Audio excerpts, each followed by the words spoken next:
If you don't take my advice, you'll be dead too. You, everyone, bloody bothers. Regan, that's not me.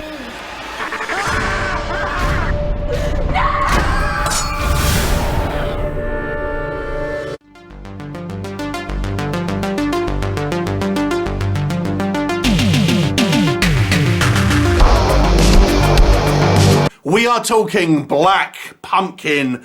This one is written and directed by Ryan McGonagall and is actually a sequel to the movie Bloody Bobby, although it kind of plays like a standalone movie in a lot of ways. And this is a loving homage to the slasher movies of kind of the 80s and 90s, although it is actually a contemporary film.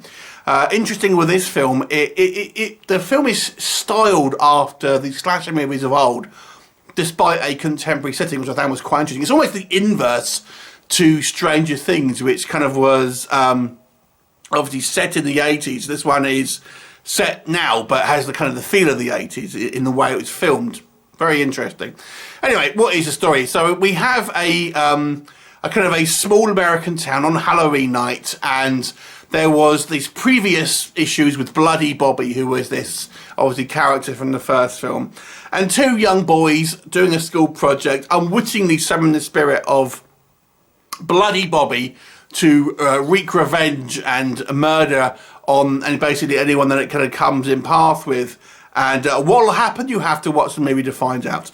So let's first of all talk about what works, I think, in this movie.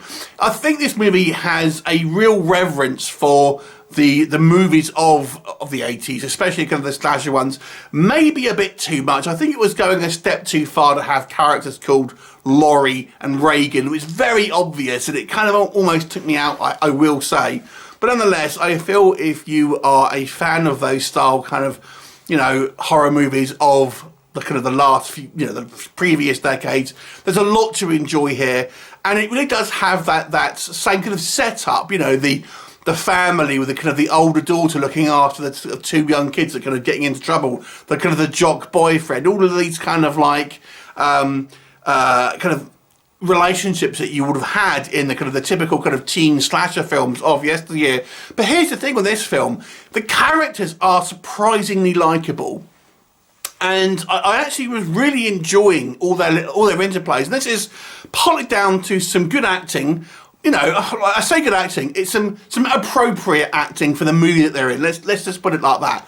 But nonetheless, they're likable characters. Pretty much everyone.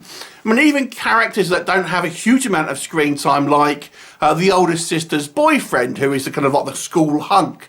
You know, he's quite still a kind of a likable guy, and he's not portrayed to be this typical kind of douchey guy that you would have get in a lot of these films. But I quite like the kind of these two young lads. They kind of reminded you of, you know, kind of like a Monster Squad kind of style, like kind of relationship that they had. I quite like the fact that they have, you know, that he has quite a good relationship with his older sister, things like this. I feel the character work here, both in the way they're written and the way they're portrayed, makes them for very likeable performances.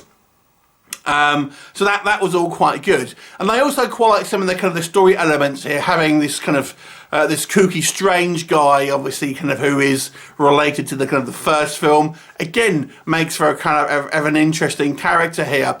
Some of the kind of like the kills are, you know, they're not extremely gory, and it's done with a kind of tongue-in-cheek to a certain degree.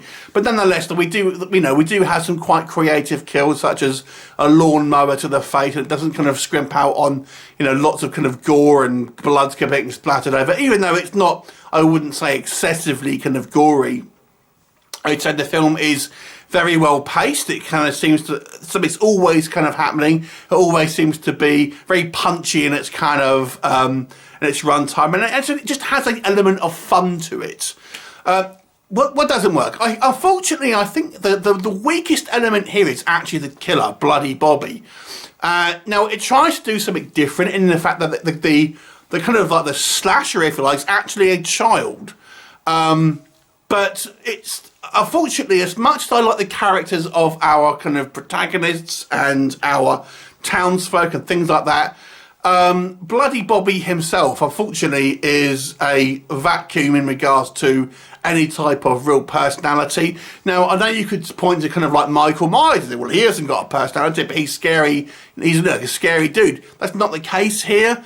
I think we're meant to think of Bloody Bobby as kind of like a Freddy Krueger, like a charismatic kind of killer, but he looks kind of cheap. It looks like just a kind of a Halloween costume. Doesn't look particularly scary.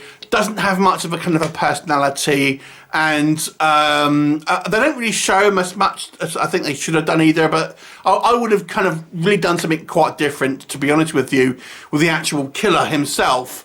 Because I do feel that is the weakest part. I think you had a different sort of, maybe get away from the kind of the Bloody Bobby from the first film and have a different antagonist within the film. That would have made it a little stronger, because I think he's definitely the kind of the weakest part here. As I've mentioned, I do think it's a little over-reliant on times on nostalgia, and sometimes leans a little bit too much into it. And you could argue as well, perhaps, that the movie doesn't really do anything too outside its wheelhouse in regards to any type of originality. It is really just kind of rehashing ideas from previous films, but I do feel that's the point of it, and that's obviously what it is going for. It's not trying to reinvent the kind of the slasher wheel, so to speak, and in that I think it succeeds in some ways. Just needed to have a little bit of a better antagonist here. If I do a third one, I would scrap Bloody Bobby, or at least do something different with him, because he just didn't work as an antagonist here, and I feel we'll just kind of make this film, never really kind of rise above a B-movie kind of slasher that's never going to be even a kind of like a Hatchet, which is kind of like a B-level slasher series itself. It's never going to get there. But it's enjoyable if you like slasher films. I think the movie around the killer is actually very enjoyable, and largely thanks to some great character work from everyone involved, in the movie. A lot of fun. I'll give this one a 6 out of 10. Have you seen it? What did you think of it? Leave me a comment, and I'll look forward to seeing you next time. Bye for now.